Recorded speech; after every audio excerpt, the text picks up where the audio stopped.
So, emotional control is something that we talked about for top athletes. You yourself, as we mentioned, getting to the top of English cricket, probably going through the ranks from, I'm sure, a little kid up to the juniors. Then you've got the county up into international cricket, and you feel the emotional control. I mean, golf is a big one too. Sure. A huge one. You're a very good golfer yourself. Do you use some of those skills in your golf? Yeah, I mean, I think it's a great question. I think emotionality and emotional control in professional sport, I think is the difference between a very good athlete and an elite athlete. Yeah. And the reason I say that is that, again, we go back to everyone playing professional sport has a level of ability. They wouldn't be there otherwise, right? So they've got a level of talent that puts them and gives them the opportunity to get on the platform.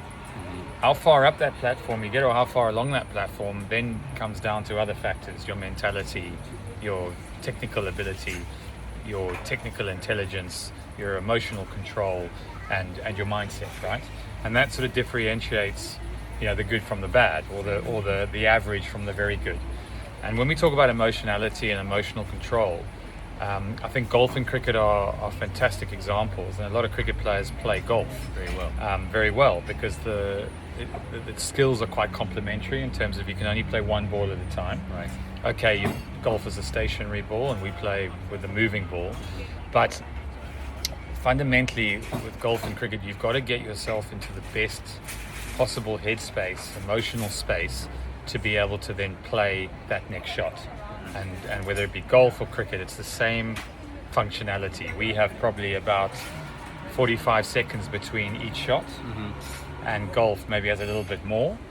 But fundamentally, the time between the shot that you've just played and the next shot, that time needs to be used very wisely to make sure that there's no residue from the previous shot. So in golf, if you play a terrible shot, a lot of golfers go and curse themselves and are throwing their clubs, get to the next ball, and then the next shot is not played with 100% clarity because they're still thinking about the previous shot or the swing issue that they've got or whatever, and they're now taking that into the next ball, into the next shot. And the same with cricket. And I think to get more clear about the emotional control, every golfer, every cricket player, and every human being is different every day. Doesn't matter if you try and replicate the night's sleep, the same breakfast, just for whatever reason, we feel differently on different days, okay? And the outstanding athletes don't allow that to affect them. Tiger Woods is probably the best example. I mean, how many times did we watch him play average golf, but somehow take out a round? Whereas another player, a lesser player, feeling the same way, would have flunked out and missed the cut. So you saw that with cricketers as well, right? Well, I'm just kind of thinking of my experience, my limited experience as a cricketer would be, okay, if I'm on the other side, so you're batting, and I know this guy's bowling incredibly well, and I might be off my game.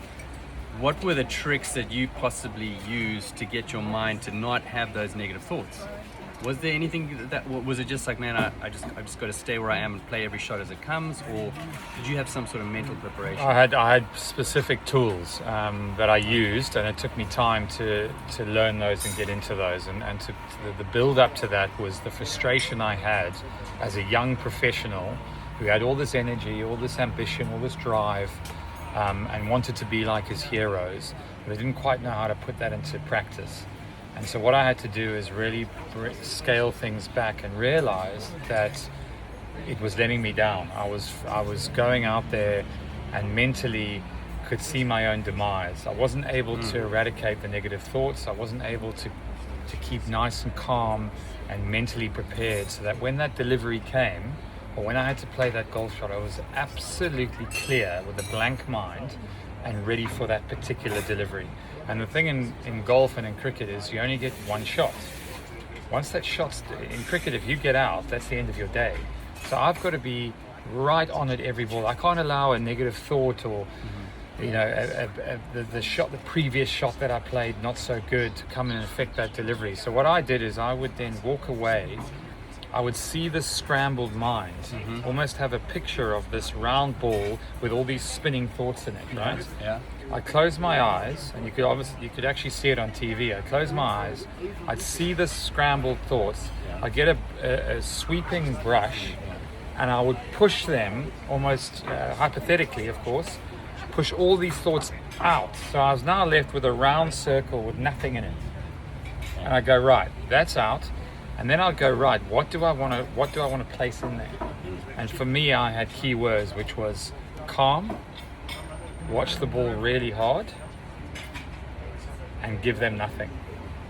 So those are the three things that I then imprinted there, so that when I came to that delivery, it was calm, watch the ball. So I placed it with a positive, rather than I don't want to get out, and if I get out now, then my game's over, and I'm not going to make the team next week, and all these things happen, and it doesn't matter how amazing you are as an athlete. They're all going through this, right? So that was my tool, and if something negative came in, I would then say, sorry, I'm not ready, and walk away and tie my shoelaces or find an excuse. But I played at my pace. It's the same as going up to a golf ball. You watch pros go up there, they get ready, and then they walk away and they reset. And that's all they're doing. They've got their own. And that for me was the difference between being a young professional or a good amateur and becoming an elite performer who was paid a sum of money to go and execute for my country. And I had to do that for hours and hours. So in cricket, the analogy I'll give you is, if you play one ball with all the quality that you have, with the talent that I've got and the preparation I've done, I've got a pretty good opportunity to then be given an opportunity to face the second ball. And if I do that with the second ball, I've got an opportunity to face the third ball. And if I do that for 2 hours and face 100 deliveries, there's a pretty good chance that I have 50 or 60 runs. Okay. And so that's how I broke it down. I tried to forget the runs, and I looked at playing each ball with as much quality and mental clarity that I could. And if I stayed true to that, then I knew I had a good chance to succeed. Not guaranteed, nothing's guaranteed in professional sport, but that's where the work had to go. And whether I was feeling energetic that day, whether I was feeling really loose, whether I was feeling tired, it didn't matter, because there was still a way to make tired work. There was still a way to make that bad swing thought, or my swing's not working today, but I can still find a way. And the lesser players, they either have a good day or a bad day. Right. And that's the difference. Okay. Nick, thank you, my man. Pleasure, mate. Yeah, cool. Cheers. All right. Nick Compton.